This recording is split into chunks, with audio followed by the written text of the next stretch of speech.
Je viens de finir mes 2 années de classe préparatoire littéraire à Lyon et je pense que c'est le moment de vous faire un petit bilan. Je pense que cette vidéo elle pourrait intéresser des lycéens ou des lycéennes qui s'interrogent sur la possibilité d'une prépa après le bac. Cette vidéo sera peut-être un peu longue, c'est pourquoi j'ai procédé au chapitrage de la vidéo, donc vous pouvez aller au moment qui vous intéresse le plus, mais je vous conseillerais quand même de tout regarder pour ne pas manquer des infos qui pourraient vous être utiles. Avertissement avant de commencer, je tiens quand même à préciser que tout ce que je vais dire dans cette vidéo à propos de la prépa littéraire n'engage que moi. C'est un compte rendu entièrement personnel et je tiens à rappeler que chaque expérience des études est différente. Aussi, je vais parler exclusivement de la prépa littéraire. Donc pour toutes celles et ceux qui sont intéressés par la prépa scientifique ou les prépas économiques, c'est pas là que vous trouverez votre bonheur. Maintenant que vous êtes avertis, on peut commencer.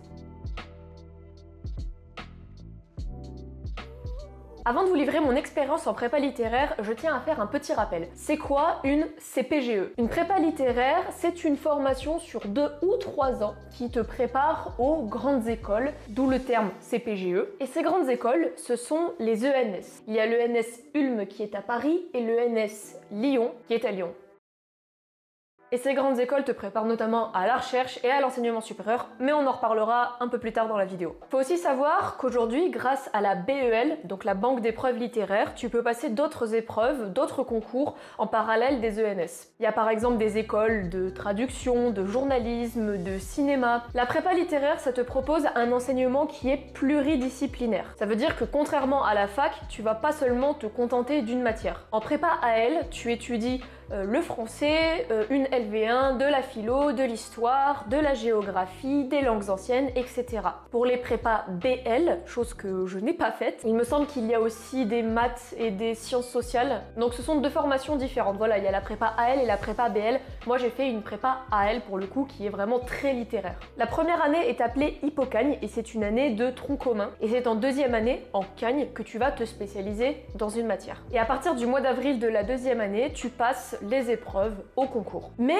il faut savoir que tout le monde n'entre pas à l'ENS. Il s'agit d'une institution ultra sélective, gars. Mais quand je te dis ultra sélective, c'est que t'as pas idée du truc. C'est pourquoi beaucoup préparent le concours, donc beaucoup vont en prépa, mais rares sont celles et ceux qui entrent dans ces grandes écoles. Bon, maintenant que vous avez les bases, je peux vous livrer mon expérience en prépa littéraire. Pourquoi est-ce que j'ai choisi prépa? Alors, faut savoir que je suis rentrée en CPGE AL à Lyon après avoir passé un bac général avec les spécialités AGGSP, HLP, option droit et latin, il me semble. J'avais obtenu de très bons résultats au bac de français, j'avais un dossier plutôt flatteur en réalité, et ça m'a permis d'avoir de nombreuses réponses positives à mes demandes sur Parcoursup. J'ai été acceptée dans toutes les prépas de province que j'avais demandé, et c'est vous dire, même pour la blague, j'avais demandé Henri IV à Paris. Henri IV, c'est considéré comme la plus grosse prépa de France, du moins une des plus grosses prépas de France. Bon, j'ai pas été acceptée à Henri IV, mais j'étais sur liste d'attente. Et je pensais pas une seule seconde que mon dossier de lycéenne de province serait retenu, honnêtement. Dans tous les cas, j'avais aucune envie d'aller à Paris, loin de chez moi, dans une prépa qui était considérée comme très élitiste. C'est un peu la réputation qu'ont les grosses prépas parisiennes. En plus, à l'époque, j'avais pas encore l'ambition de certains et certaines d'entrer à l'ENS après ma prépa. Je savais pas trop ce que je voulais faire. Tout ce que je savais, c'est que j'avais besoin d'un cadre scolaire assez rigoureux, pluridisciplinaire aussi, parce que je voulais pas me contenter d'une seule matière et d'un emploi du temps un peu lâche qu'on pouvait trouver par exemple en fac de lettres. Et c'est pour ça que j'ai choisi une plus petite prépa, mais qui est quand même bien notée et qui est franchement pas mal, hein. C'est celle d'Édouard Herriot, qui est à Lyon. J'avais lu les avis et les retours, franchement, c'était une prépa super bonne ambiance, avec des bons profs, mine de rien. Après avoir validé ma candidature, j'ai dû me trouver un logement sur Lyon. Fort heureusement, mes parents ont pu me payer une place dans un internat à proximité de la prépa, sachant que le lycée Édouard Herriot, dans lequel était ma prépa, n'avait pas d'internat. Mais c'est pas vraiment le sujet de la vidéo, donc si vous avez des questions à propos du logement sur Lyon ou même à propos de l'internat dans lequel je tourne d'ailleurs, c'est ma chambre d'internat là, vous pouvez me DM sur Insta ou même poser vos questions directement en commentaire. Cet internat, il est situé à 2 minutes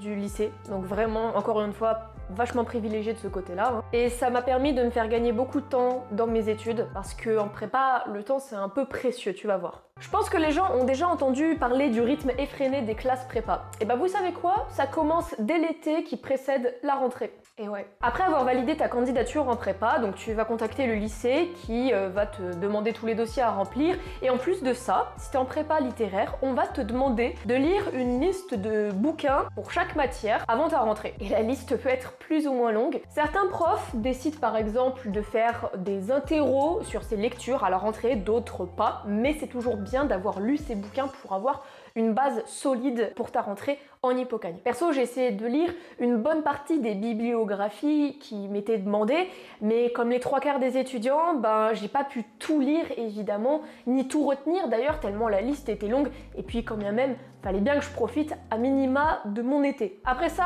est venu le temps de la rentrée. Alors j'ai fait ma rentrée en tant qu'hippocagneuse à Édouard Herriot, dans une ville que je ne connaissais pas. Moi je viens du fin fond du trou du cul de la campagne. Ça m'a fait bizarre. J'étais pas forcément rassurée, mais heureusement j'ai tout de suite remarqué qu'il y avait une très bonne ambiance. Autant du côté des élèves que des profs d'ailleurs. La moitié de ma classe venait de Lyon, d'autres venaient de la région ou d'un peu partout en France. Faut savoir qu'en prépa, les classes sont plus denses qu'au lycée, ça peut aller de 40 à 50 élèves par classe. Dans mon lycée, il y avait 3 classes de première année et 3 classes de deuxième année. Et les profs qui nous ont accueillis nous ont tout de suite mis dans le moule et tout de suite mis en confiance en nous expliquant notamment le fonctionnement de la prépa et en nous conseillant d'emblée pour l'organisation du travail qui est super importante. On nous a préconisé de prendre les cours au stylo. Donc sur papier, pas sur des ordis, afin de muscler notre poignet pour nous éviter les tendinites le jour des épreuves.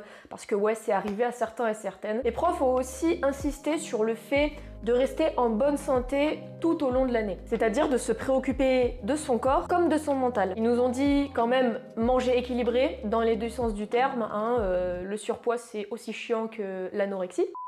Il faut dormir assez, il faut s'hydrater quand même, il faut faire du sport à minima, essayer de sortir un petit peu les week-ends quand même, ne pas rester enfermé seul chez soi. Et là vous allez me dire, elle nous prend peut-être un petit peu pour des cons, ce sont des conseils de vie lambda, c'est vraiment le b.a-ba de l'étudiant type quoi. C'est parce que vous allez le voir, mais en fait beaucoup sont celles et ceux qui entrent au prépa et qui au fil du temps oublient toutes ces petites choses nécessaires. Ils ou elles placent le travail avant la santé et le bien-être. Je pense que ce qui va vous intéresser, c'est surtout les emplois du temps. En première année, je vous le rappelle, on a un tronc commun. Donc chacun suit plus ou moins le même emploi du temps. En première année de prépa, j'avais 5 heures de français, 5 heures d'histoire, 4 heures de LV1, 4 heures de philo, 2 heures de LV2, 2 heures de géographie, 2 heures de langues anciennes et 2 à 4 heures d'options. Les options proposées dans ma prépa, c'était latin, grec, géographie, LV2 appliqué il me semble, théâtre et cinéma. À savoir que les options proposées varient selon les prépas. Il fallait choisir au moins 2 options, les plus courageux pouvaient en prendre 3 si ça arrivait à matcher avec leur emploi du temps. En option, j'avais choisi géographie et latin. J'ai par la suite regretté d'avoir pris le latin. On avait aussi 1 heure de sport par semaine, enfin c'était plus 1 heure de défoule dans le gymnase du lycée, pendant laquelle on faisait des balles aux prisonniers ou on dansait sur les Red Hot parce que le prof il ramenait son enceinte et il foutait sa playlist rock en fond. C'était génial. En première année, généralement, t'as plus d'heures qu'en deuxième année. Je dis bien généralement. Je faisais du 8h-16h, il me semble, en moyenne, mais il y a des jours où je pouvais finir à 14h, comme le vendredi par exemple. À savoir aussi que nos emplois du temps restaient fixes. Alors, le mois de septembre, c'est là où tu prends tes marques, je dirais. Tu fais connaissance avec les gens de ta classe, avec les profs, tu te familiarises avec ton emploi du temps. Et si tu as un BDE plutôt cool, franchement, tu peux avoir droit à une journée de bizutage. La nôtre, franchement, elle était assez chill, assez bon enfant et tout, c'était très sympa. Les deuxièmes années en fait, ils étaient adorables avec nous. Premier degré, je crois qu'en prépa littéraire, les bizutages, ils sont assez chill. Je veux dire comparé à ce que j'ai pu entendre dans d'autres filières. D'ailleurs, je sais pas si ça le fait dans toutes les prépas, mais à Herriot, on avait un système de parrain-marraine. En tant que première année, on avait droit à un parrain ou une marraine, qui était du coup en deuxième année et qui avait pour but de prendre soin de nous tout au long de l'année. Cette personne pouvait par exemple t'aider à répondre à tes appréhensions tout au long de l'année, à t'aider à améliorer tes DS. En fait, ça, c'est une des formes de solidarité qui montre que la prépa, en fait, contrairement à ce qu'on pourrait penser, contrairement à tous ces stéréotypes, généralement, c'est pas un milieu hostile et compétitif dans lequel les élèves se tirent dans les pattes pour obtenir les meilleurs résultats. En octobre, c'est là que les choses commencent à se durcir un petit peu. À partir de la fin du mois, on avait un devoir sur table de 4 à 5 heures toutes les 2 semaines environ le samedi matin. Ce sont les fameux devoirs sur table du samedi matin des prépas. Certaines prépas font commencer leur première année avec des DS de 6 heures d'emblée sur le modèle des épreuves des concours de deuxième année. Nous, c'était pas comme ça, on nous a fait commencer un peu plus doucement. Ces DS, du coup, ce sont des entraînements au concours qui ont lieu en avril de l'année suivante. Elles se font sous la forme de dissertation. Pour les langues vivantes et anciennes, il me semble, l'épreuve est encore un petit peu différente. On réalise des commentaires et des traductions pour les épreuves. En parallèle de ces DS quotidiens, on devait caler des cols sur nos emplois du temps. Ces cols, ce sont des petits oraux, donc des petites dissertations en fait que tu vas préparer soit chez toi quelques jours avant ton passage, soit le jour même, 1 heure avant, et ce directement à la prépa. Tu as 20 minutes de passage chronométré durant lesquelles tu fais à l'oral ta dissertation, et à l'issue de ces 20 minutes, du coup, tu as 10 minutes de discussion avec le prof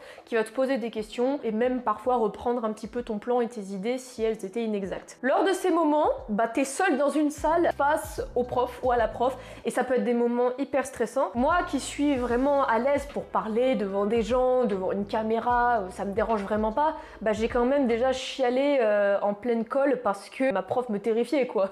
Et je voyais que je faisais de la merde. Et quand tu vois que ton prof te voit faire de la merde, c'est une ambiance qui est franchement assez pesante. En parallèle d'école et des DS, tu peux faire des travaux de groupe à côté, préparer des exposés, apprendre des chronologies en histoire par exemple. Encore une fois, c'est ce qu'on faisait dans ma prépa, c'est peut-être pas le cas de toutes. Ce qu'il faut aussi retenir, c'est que les années de prépa sont réparties en semestres, à l'issue desquels tu passes les fameux concours blancs, aka la période la plus stressante de ta life.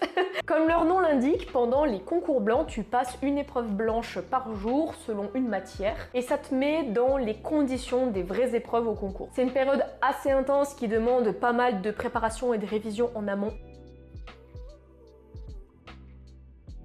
Je pense que la période la plus difficile, c'est celle de novembre à janvier, de la première comme de la deuxième année. C'est l'hiver, il fait froid, t'es parfois loin de ta famille, tu tombes malade, franchement, c'est pas dingue l'ambiance. En effet, c'est très important selon moi de ne pas rester seul en prépa. Donc rester entouré, surtout en prépa, c'est important autant de vos amis que de votre famille, que de vos proches en fait. Il y a aussi un mythe autour de la prépa comme quoi les profs seraient tyranniques et donneraient des notes absolument catastrophiques. Alors bon, je n'ai pas connu des profs tyranniques. Certains étaient sévères, mais pas au point d'être invivables. Concernant les notes, néanmoins, bon c'est sûr que frérot, tu vas pas décocher des 20 sur 20 en prépa, ou alors faut vraiment que tu sois très doué, et là, chapeau l'artiste, j'insiste. C'est sûr que dans 99% des cas, tu n'auras pas la même moyenne qu'au lycée. Parce que ceux qui rentrent en prépa, c'était généralement les têtes de classe au lycée, tu vois, genre qui avaient 15, 16, 17, 18 de moyenne, je sais pas. Mais en études sup, et surtout en prépa, la notation elle est plus sévère. Moi j'ai eu 2 20 sur 20 au bac de français, à l'écrit et à l'oral. Je suis arrivée en hippocagne, c'était ciao ma moyenne en français.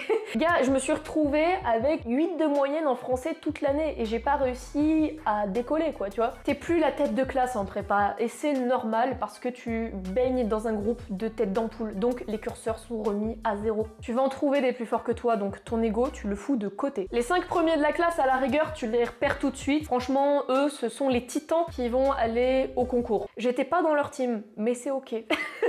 De toute façon, si tu veux survivre et te plaire à minima en prépa, frérot, je te parle comme si t'étais mon pote, hein, je suis désolée, il faut pas faire de fixette sur les notes. Je sais que dans les prépas scientifiques, il y a cet esprit un peu plus compétitif où on est là, ouais moi j'ai fait top 1, etc., je suis dans le classement.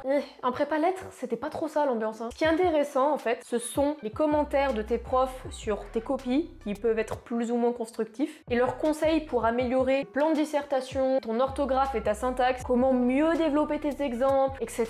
Et puis je te rappelle qu'une note, c'est juste un chiffre inscrit au stylo bic sur un bout de papier. Ça n'évalue pas ce que t'es en tant qu'humain, ça évalue ton travail à un instant T dans des conditions précises. Donc une fois que t'as pris conscience de tout ça, en réalité les notes, tu t'en branles un petit peu. Excusez-moi pour la vulgarité. À propos de ça, arrêter la prépa, c'est ok de fou. J'en ai connu qui ont arrêté au bout d'une, 2, 3 semaines en fait, voire à la fin du premier semestre. Peut-être moins d'une dizaine de personnes sont parties en première année, il me semble. Certains profs voyaient leur décision d'un mauvais œil. C'est peut-être un peu le côté élitiste aussi des profs de prépa, j'imagine, mais en fait ils disaient que c'était toujours plus intéressant que de s'accrocher, de rester en prépa sur 2 ans, plutôt que d'aller se la toucher à la fac. C'est ça en gros l'idée. Perso, je suis pas d'accord avec ça et je veux pas véhiculer ce message. Si tu te plais pas en prépa, tu arrêtes frérot et c'est ok. Tu as le droit d'arrêter la prépa et d'aller à la fac. Parce que ouais, en fait, quand t'es inscrit en prépa, en parallèle, t'es inscrit à l'université. Si t'arrêtes la prépa, hop, tu vas directement à la fac pour attaquer les cours. C'est du truc administratif un peu chiant qu'on t'expliquera en début d'année. En fait, je pense qu'en prépa, beaucoup ont cette part d'ego qui les pousse à continuer alors qu'ils savent pertinemment que c'est pas leur truc. Parce qu'en fait, ils voient l'abandon de la prépa comme un échec. Alors qu'en vrai, juste tu changes de voie, c'est pas un échec. J'en ai connu par contre qui ont arrêté la prépa dès le mois de novembre et qui se sont épanouis à la fac. Et quand j'y pense en fait, ces amis qui ont arrêté la prépa, en fait, ils l'ont fait pour de bonnes décisions et ils n'ont jamais vraiment regretté leur choix. Après là, ceux qui arrêtent la prépa généralement c'est une minorité. C'est pas comme à la fac où au début de l'année il y a 400 personnes et à la fin il y en a 30 quoi. C'est pas vraiment ça. En prépa, c'est une minorité qui arrête plutôt. Bon, tout ce que je viens de te dire à propos du travail, des classes, de l'organisation du travail, des notes, etc. c'est la base et ça va te suivre tout au long de l'année. Je ne vais pas m'attarder sur le contenu des cours qui peut varier d'une classe à une autre comme d'une prépa à une autre en première année, mais si vraiment tu veux des détails, tu peux m'envoyer un DM sur Insta ou me demander directement en commentaire. On va faire un petit bond en avant. Les cours finissent généralement à la mi-juin pour les premières années. Mais avant ça, vers le mois d'avril de la première année, on va te demander de faire ton choix de spécialité pour la deuxième année. Quand tu passes en Cagne, comme au lycée, tu vas te spécialiser dans une matière. Les conseils de tes profs, les notes que tu auras obtenues tout au long de l'année, mais aussi tes propres envies, t'aiguilleront sur ce choix, qui n'est pas toujours facile. On va reparler plus en détail de ses spécialités. Mais d'abord, je voulais revenir sur la question de la fin d'année d'Hippocagne, qui peut être une source de stress pour certains étudiants et étudiantes. Là, je vais vous demander un petit peu votre attention.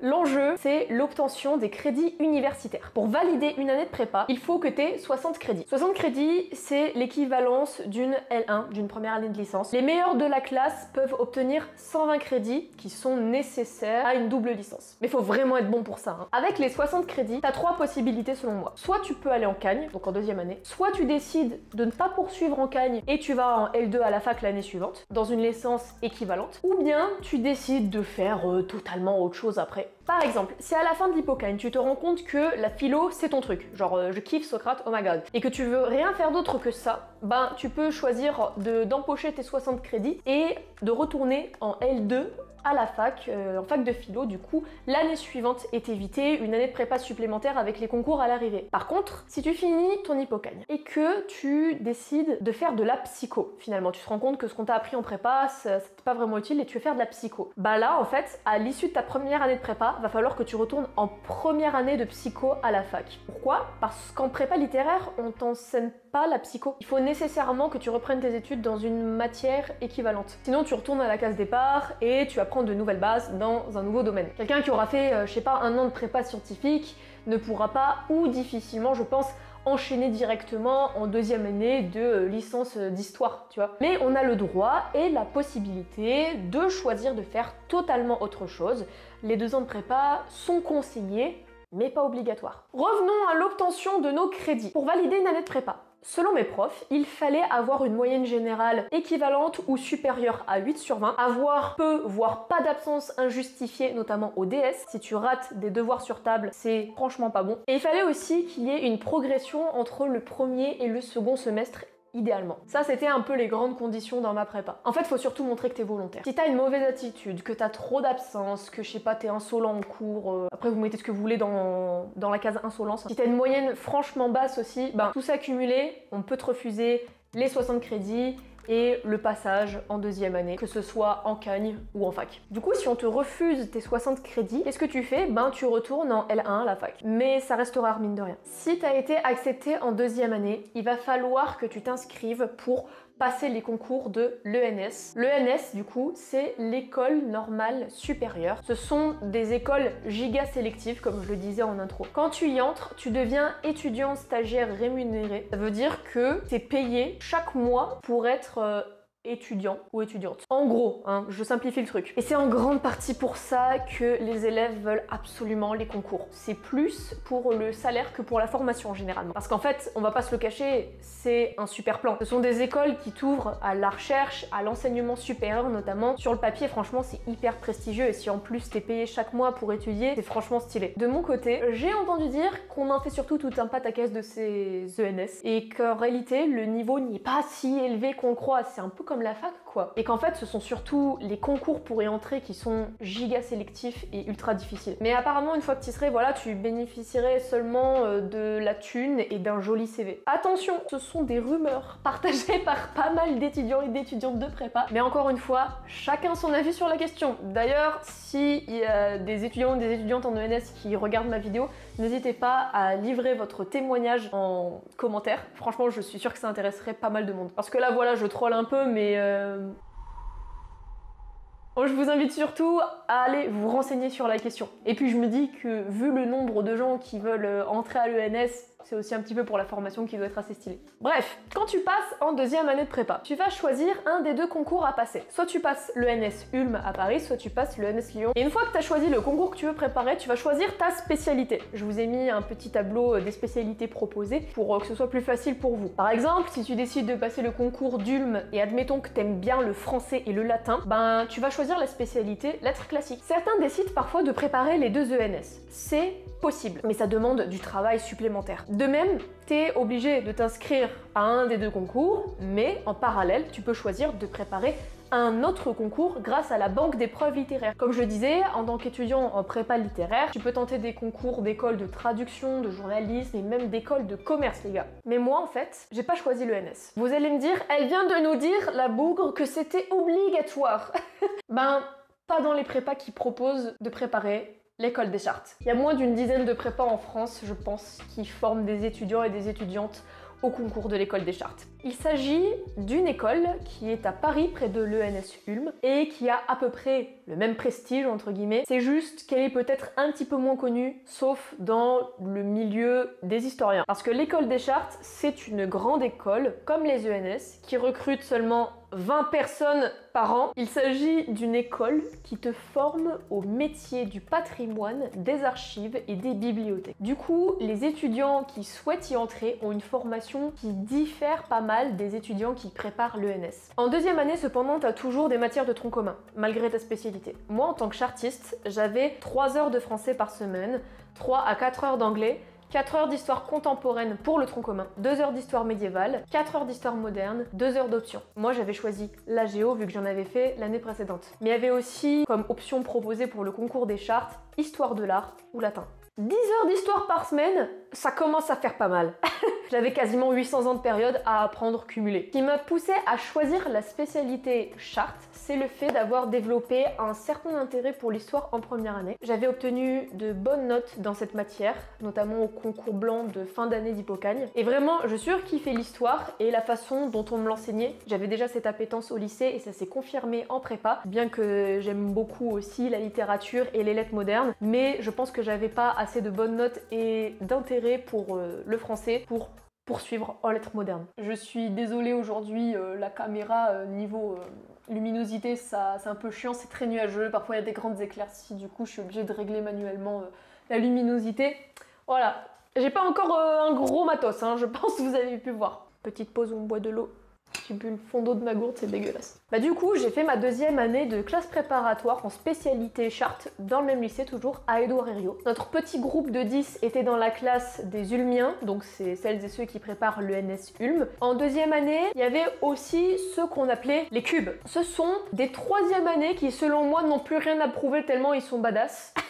Les cubes, ce sont celles et ceux en fait qui ont décidé de retaper leur deuxième année de prépa parce qu'ils sont passés à un poil de cul des concours et ils veulent retenter leur chance en troisième année. Les cubes, en fait, ils ont une année d'expérience en plus sur le dos, ils savent un peu les attendus des concours, ils savent comment réviser, ils savent comment bosser. C'est pourquoi ils ont bien souvent de meilleures notes et plus de chances de réussir aux épreuves finales. Pour moi, c'était des titans, mais bon, enfin voilà. Mon emploi du temps en deuxième année était beaucoup plus light. Je n'avais que 18 heures de cours par semaine. Je sais, je suis une grosse chômeuse. Contrairement à celles et ceux qui préparaient l'ENS, ben j'avais pas de philo ni de langues anciennes, du coup ça m'enlevait pas mal de travail. En fait, je me suis rendu compte que tout ce temps qui nous était gracieusement accordé servait aux révisions cataclysmiques qui allaient m'attendre. Si t'as la chance d'avoir moins d'heures par rapport à l'hypocagne, la charge de travail, elle, mon gars, elle est monstrueuse. En fait, j'avais pas beaucoup de travail à rendre, j'avais surtout énormément de choses à apprendre et à réviser. Je vais te montrer un truc. Oh la putain, qu'est-ce que c'est lourd! Ça, ce sont mes classeurs de deuxième année. Voilà. Oh, le bruit. Ça, c'est la médiévale, avec que des polycopiés, vraiment c'est un régal. Ça, c'est l'histoire moderne.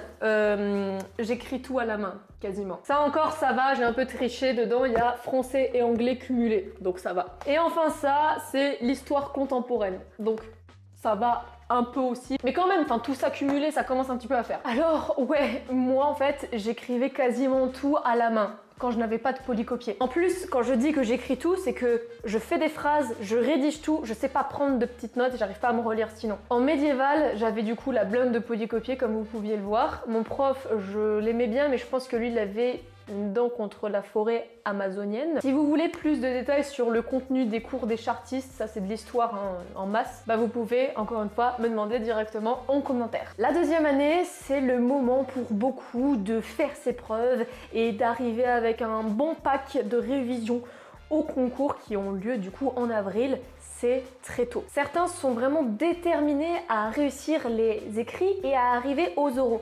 Parce que ouais, en fait, les concours de l'ENS sont répartis en deux temps. D'abord en avril, tu passes les écrits et si tu es admissible aux écrits, tu peux passer aux oraux qui sont en juin. Et une fois que tu as réussi les oraux, ben tu es admis à l'ENS. Mais déjà, pour réussir les écrits, faut vraiment être doué quand même. Parce que pour arriver aux oraux, faut faire partie des meilleurs entre guillemets. Et pour faire partie de ceux qui auront réussi les oraux, faut vraiment être le top du panier. Hey, c'est la Léna du montage. Bon, excusez-moi pour le son, du coup, j'avais pas prévu de tourner cette séquence, mais en fait, en faisant mon montage, je me suis rendu compte que j'avais pas fait de compte rendu de mes concours, alors que c'est quand même, faut le dire, l'aboutissement de la prépa. Donc je vais vous faire un petit compte rendu ici et vous excuserez le son qui est merdique. En tant que chartiste, du coup, j'avais 6 épreuves au concours. Donc j'avais une épreuve d'histoire contemporaine, une épreuve d'anglais, une épreuve d'histoire moderne, une épreuve de médiéval, une épreuve de français et une épreuve de géographie. Et je viens justement de terminer mes concours, donc je peux vous faire un avis à chaud comme ça. Les deux premières épreuves, du coup, c'était début avril, en même temps que les autres ENS, puisque c'était les épreuves de tronc commun, à savoir anglais et histoire contemporaine. Le sujet pour l'histoire contemporaine, c'était les circulations du travail de 1880 aux années 1930, parce que cette année notre programme c'était la mondialisation, les mondialisations, je sais plus, bref. On avait déjà travaillé le sujet, il me semble, pour le concours blanc, c'était un sujet similaire, donc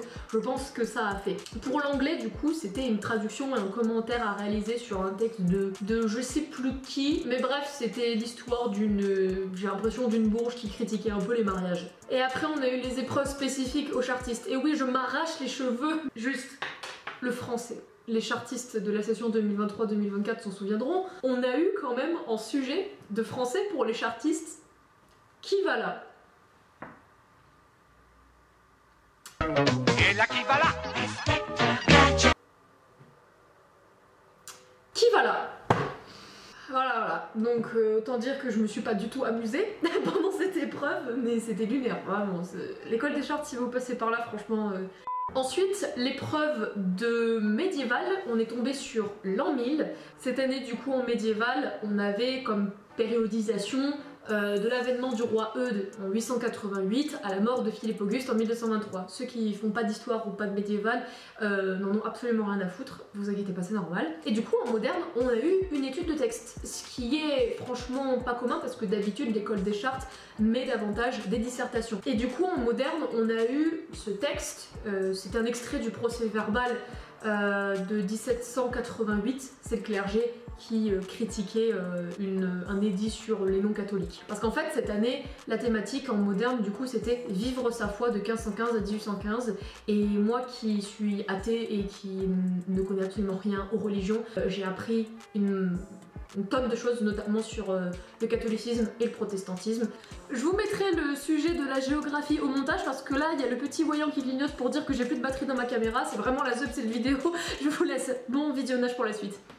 Rares sont celles et ceux qui abandonnent en cours de route en deuxième année en réalité. Il y en a qui peuvent abandonner à la fin du premier semestre, mais c'est vraiment encore plus rare ces abandons qu'en première année. Pour d'autres, la deuxième année, c'est pas forcément synonyme de réussite au concours. En fait, cette deuxième année, c'est surtout une passerelle en fait entre la prépa et la fac. Ils veulent surtout finir leur prépa en bonne et due forme pour aller à la fac en troisième année. Pour une grande partie des prépas littéraires, en fait, c'est ce qui se passe. Et je faisais partie de cette catégorie. Pour ma part, j'ai profité de cette deuxième année pour accroître toujours plus ma méthode de dissertation, de réflexion et également mes connaissances, évidemment. Mais je dois avouer que la pression liée au DS et au concours blanc pouvait parfois être assez difficile. Surtout que cette pression ne venait pas forcément des profs qui semblaient avoir plus confiance en nous que nous-mêmes en fait, mais davantage de l'ambiance générale de la prépa. Pour autant, j'ai connu beaucoup d'élèves qui s'épanouissaient réellement en deuxième année et dans leur travail et qui en redemandaient toujours plus. Un de mes meilleurs potes de prépa en fait, qui était aussi à l'internat avec moi cette année, faisait partie des meilleurs élèves en fait. En fait ça c'est le cas de la majorité des étudiants, je tiens à le dire. Tout le monde s'intéresse et s'investit beaucoup en deuxième année, plus qu'en première année j'ai l'impression. Aussi, j'ai eu la chance d'avoir été dans des classes vraiment top, vraiment soudées. Mais malgré tout, voilà, j'ai pas pu m'empêcher quand même de noter ce stress permanent en fait lié au cadre de la prépa, aux révisions intenses, aux DS à répétition et puis à cette routine qui peut paraître un petit peu fatigante parce qu'en fait en même temps pendant 2 ans tu ne vis pratiquement que ça, tu ne vis pratiquement que ta prépa quoi. Et au bout d'un moment en fait je pense que tu satures, pas à cause de ce que tu apprends mais à cause du rythme en fait qui est assez intense et du cadre en général. Maintenant j'aimerais vous partager une expérience plus personnelle concernant la prépa. Je voudrais en fait vous parler des attentes que j'ai eues avant d'entrer en Hippocagne et de la réalité du terrain. Faut savoir qu'en fait, en entrant en Hippocagne, je me suis dit que j'allais me consacrer à fond, que j'allais m'épanouir en lettres modernes et que j'allais suivre ce cursus plus tard, que j'allais garder aussi un rythme de vie sain, surtout que j'allais continuer à lire énormément et à alimenter mon compte Instagram où je poste pas mal de critiques littéraires. Suis-moi là-dessus d'ailleurs, il est toujours très actif. Ça a été plus compliqué que ça. Déjà, j'étais pas l'élève la plus douée, bon, ça c'est sûr. J'avais un niveau un petit peu médiocre, voilà. Je n'étais pas dernière de la classe, ni à la ramasse non plus. Mais voilà, j'avais un niveau moyen, quoi, pas ouf. Et quand bien même, j'avais conservé ma méthode de travail de toujours, en fait. C'est-à-dire relire mes cours seulement en période d'examen. En fait, j'ai jamais vraiment appris à réviser. J'ai toujours fait partie de ceux qui avaient des facilités. Des facilités pour mémoriser et apprendre mon cours assez rapidement, je le voyais au lycée. J'ai pratiquement jamais fiché de cours de ma vie en fait, même en prépa. Les gros classeurs que je vous ai montrés tout à l'heure, bah en fait j'ai dû ficher 1/6 du truc. C'est pour ça qu'en fait la deuxième année de prépa m'a mis une énorme clacasse dans la gueule. Parce que ma méthode habituelle, elle ne marchait plus face à la montagne de choses que je devais apprendre. En fait ça m'a demandé des efforts supplémentaires. Il y avait beaucoup trop de choses à revoir pour que je n'y consacre qu'1 heure en période d'examen. Je devais parfois me mettre un sacré coup de pied au cul pour me mettre à réviser parce que j'avais pas l'habitude de ça. Et c'est pour ça que généralement, au bout de 2 heures de relecture et de révision, bah je lâchais l'affaire. Attention, je bossais quand même assidûment.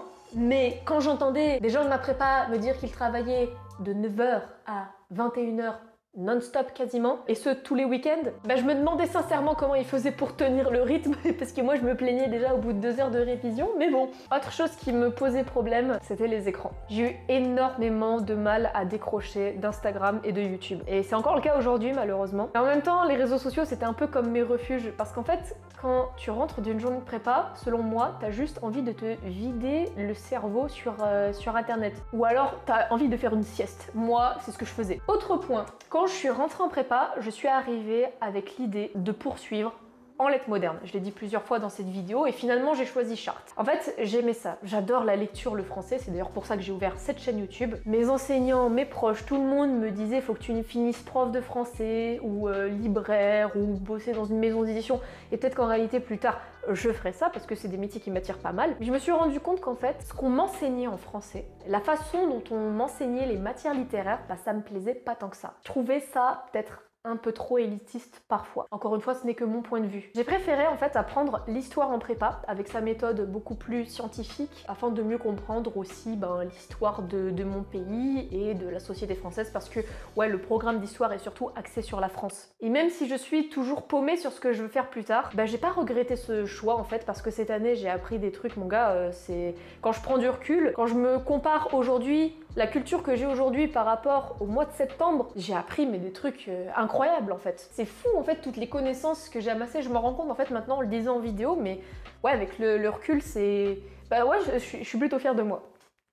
Concernant la lecture, le comble d'un étudiant ou d'une étudiante de prépa littéraire, c'est de ne pas avoir le temps de lire. Ou la motivation, en tout cas. Moi qui adore ça pourtant, j'ai dû sacrifier des lectures perso pour des classiques de la prépa ou des manuels d'histoire. Et ce quand j'avais le temps et la motivation pour lire. En fait, le truc c'est que je passais déjà mes journées le cul posé sur une chaise à lire des textes littéraires. Et ça m'amène à parler de mon rythme de vie qui était merdique, du moins en première année. Oh my god, la catastrophe. J'étais vachement sédentaire. Je restais assise ou allongée plus de 10 heures par jour. Et puis il faut dire que quand tu vis en internat et dans un internat qui a pas mal de restrictions au niveau des horaires, des repas, c'est compliqué de sortir quoi. Mon quotidien en fait il était assez routinier, hein. C'était lever, déjeuner à l'internat, cours la journée, retour et dîner à l'internat, retour dans ma chambre et dodo. Mais je me plains pas de l'internat quand même qui m'a beaucoup aidé à avoir un rythme de vie assez régulier. Voilà, j'avais mes repas quand même qui étaient assez complets, assez équilibrés. J'avais ma chambre, j'ai ma chambre, tu vois, à l'internat, qui me permettait de réviser tranquillement dans mon coin. Pour ça, je me plaindrai jamais de ce privilège, c'était top. Mais c'est pourquoi, dès le début de la deuxième année, je me suis dit quand même qu'en parallèle de mes cours, fallait que je me trouve un truc, une occupation. Parce que je pense sincèrement que cette année, j'aurais juste pété un câble si j'avais juste fait prépa internat, en plus avec les grosses révisions pour les concours à côté. D'autant plus que j'avais la chance d'avoir un emploi du temps plutôt light quoi. Et je me suis dit, en parallèle de mes révisions, faut vraiment que je me trouve une vie à côté gars. En début d'année, j'ai rencontré mon amoureux d'ailleurs, qui n'était pas de la prépa, et je me suis autorisée à partir de là à sortir plus. Celles et ceux qui passaient littéralement leur vie à bosser me faisaient flipper, et en même temps je les admirais un peu parce que je savais que j'arriverais jamais à leur niveau. Je vous dis que j'ai trouvé un équilibre malgré tout. J'arrivais à concilier vie perso et vie scolaire. Je révisais mes leçons régulièrement pour pas être à la ramasse. J'assistais à tous mes cours évidemment. Mes cours d'histoire étaient super intéressants cette année. J'ai passé tous mes DS, tous mes concours blancs. J'essayais de faire mon mieux à chaque fois, même si mon mieux c'était parfois écopé d'un 8 sur 20. Je pouvais compter sur le soutien permanent de mes parents, de mes proches en général, donc ça aidait beaucoup aussi. Bon, encore une fois, ça c'était mon choix de vie. Certains et certaines ne se permettaient pas ça, ne pouvaient pas se le permettre. Malheureusement, d'autres préféraient se consacrer à fond à la prépa parce qu'ils voulaient absolument réussir au concours. Chaque parcours est différent. N'oubliez pas. Bon et alors, et après? Je visais pas forcément la réussite au concours. J'avais juste pour projet de rattaquer en L3 en fac d'histoire après ma prépa. J'ai adoré l'enseignement en histoire cette année et durant ces 2 dernières années finalement. J'avais pas le courage de faire une cube non plus, ni le niveau je pense. Mais en fait en réalité je suis toujours paumée dans mes choix d'avenir. Il y a 2 ans, en entrant en prépa, j'étais persuadée de continuer en lettres modernes, de finir prof de français. Et je pensais malgré tout que la prépa pouvait m'aider à aiguiser peut-être mes choix d'avenir qui restaient incertains. Et en fait, à l'issue de ces 2 ans, je suis encore plus paumée qu'au départ. J'aime l'histoire, je pense, mais je ne sais pas si j'aime ça au point d'en faire mon métier, d'autant plus que c'est un milieu, on m'a dit, qui était assez fermé. Une part de moi est quand même très curieuse de s'orienter vers les métiers du livre. Une autre envie de tout plaquer, de faire un CAP pâtisserie alors que je rate des surgelés, ou bien de prendre une année sabbatique et de voyager, mais pélo, vu mon compte en banque, ça va attendre. Bref, c'est encore très confus. Et puis bon, si ça se trouve, je finirai éleveuse d'huîtres dans le Calvados, et c'est très bien aussi. Avant de vous quitter, j'ai le tout dernier conseil pour celles et ceux qui vont entrer en prépa littéraire en septembre ou bien qui ont mon ambition. C'est mes conseils de survie de dernière minute, voilà. Alors, dors assez, n'hésite pas à faire des siestes quand on a besoin et le temps. Avance-toi le plus possible dans tes travaux gamin pour pas être à la ramasse, sinon ça va être très compliqué de suivre après. Mange équilibré, évite tous les excès possibles, les TCA, ça pue la merde, crois-moi. Fais du sport si tu le peux, bouge un petit peu entre les cours, gare à la sédentarité. Le but c'est de progresser, pas d'avoir les meilleures notes. En parlant de ça, les notes ne déterminent pas ta valeur. Si t'as un 6 sur 20, ça veut pas dire que t'es une merde, ça veut dire que tu as fait de la merde. C'est encore différent. Entoure-toi de ta famille, de tes amis, de tes proches, ose t'ouvrir aux gens. Ils vont pas te manger, sauf s'ils ont des tendances cannibales. Et rencontre du monde. La solitude, ça apporte rien de bon en prépa. Sois solidaire avec tes camarades de classe, celles et ceux qui ne jurent que par la compétition et la réussite et qui ne croient qu'en leur ego, abandonnent au bout de 2 semaines. Autorise-toi à sortir et à prendre du temps pour toi. La vie ne se résume pas à la prépa et au travail. Si ta santé en vient à se fragiliser au point que tu ne peux plus assister aux cours, bah déjà, va voir des professionnels de santé et ensuite, prends le temps de guérir. Et reste chez toi. Tu ne reviendras en prépa que plus en forme. Et si certains ne sont même pas capables de comprendre ça, ce sont des vieux cons. Ne sacrifie pas tes hobbies. Si t'aimes la course, bah on va faire un petit footing, voilà, pour te changer les idées. C'est super important. Aussi, arrête avec ce putain de syndrome de l'imposteur. Tu es légitime à être en prépa, alors amuse-toi, apprends le plus possible, fais-toi kiffer. N'oublie pas que c'est parfaitement ok de douter, de se sentir nul, d'avoir peur de pas réussir, de pleurer pour un DS, un oral, de se sentir seul. Tout le monde est dans le même bateau. Alors arrête d'avoir honte de chialer. Et enfin, fais de ton mieux. Et n'oublie pas que ton mieux, ben, c'est pas celui de tes camarades. Merci d'avoir regardé cette vidéo. J'espère qu'elle t'aura plu et informé davantage sur la prépa littéraire. Si t'as des questions, des retours, des commentaires ou même des témoignages pour venir enrichir un petit peu cette vidéo, tu peux les mettre directement en commentaire ou m'envoyer des DM sur Instagram si t'es un peu plus timide. Je serai ravie d'y répondre. Pour suivre mes avancées littéraires ainsi que mes prochaines vidéos, tu peux lâcher un petit like, t'abonner et même partager ma chaîne parce que franchement ça me soutient et ça me fait grandement plaisir. Bon courage à tous les étudiants et les étudiantes. Je vous souhaite beaucoup de bonheur et de réussite dans vos années d'études et dans vos projets, qu'ils soient scolaires, professionnels, personnels. Sur ce, à très vite!